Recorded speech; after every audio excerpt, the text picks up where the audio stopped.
कानी बहू। किशोरी लाल जी के बेटे राघव की शादी की बात जगह जगह चल रही थी, लेकिन किशोरी लाल जी को कोई लड़की पसंद ही नहीं आती थी। और उसकी एक ही वजह थी, किशोरी लाल जी का लालची होना। उनको लड़की वालों से मोटा दहेज चाहिए था और इसी चक्कर में एक दिन वो एक बहुत पैसे वाले के घर अपने बेटे का रिश्ता लेकर पहुंचे। उस आदमी का नाम था ओम प्रकाश। देखिए किशोरी लाल जी, मेरी एक ही बेटी है और मेरी सारी संपत्ति जायदाद सब कुछ मेरी बेटी नैना का ही है।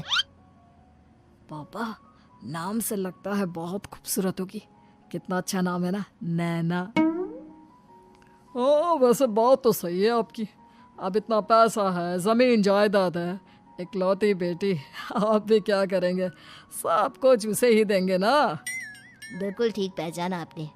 बस बेटी की शादी और सारी जायदाद उसके नाम। पापा, बिना देखे हाँ कर दीजिए ना। इतना अच्छा रिश्ता फिर कहाँ मिलेगा? माला माल हो जाएंगे हम। मैं अपनी बेटी को बुलाता हूँ। अरे नहीं नहीं नहीं नहीं, आपकी बेटी का नाम नैना है, सुनकर ही लगता है बहुत सुंदर होगी। रहने दीजिए अंकल, मैं तो आपकी बेटी के नाम से ही इतना खुश हो गया हूँ कि उसे बिना देखे शादी करने को तैयार हूँ। अब तो मैं उसका चेहरा सीधे शादी के बाद ही देखूंगा। और इस तरह राघव नैना का चेहरा नहीं देखता और उससे शादी कर लेता है। शादी के बाद अपनी सुहाग रात पर जब राघव नैना का घूंघट उठाकर देखता है तो नैना की आंखें बंद थी। कितनी खूबसूरत हो तुम नैना, जरा अपनी आंखें खोलकर मेरी तरफ देखो तो सही। नहीं, मुझे शर्म आती है।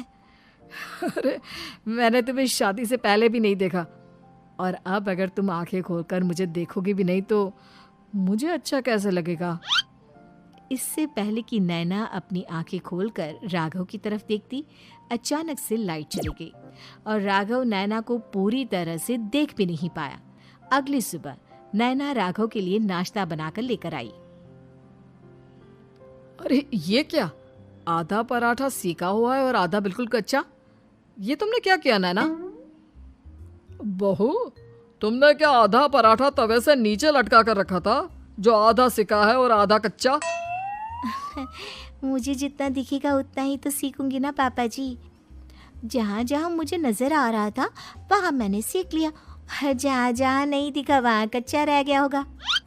इसका क्या मतलब है? ये कैसा मजाक कर रही है तुम? अरे बहू, तुमने इतना लंबा घूंघट क्यों लगाया हुआ है? देखो, हमारे घर में बहुओं को बेटी की तरह रखा जाता है, और फिर तुम तो इतना सारा माल लेकर आई हो। देखो,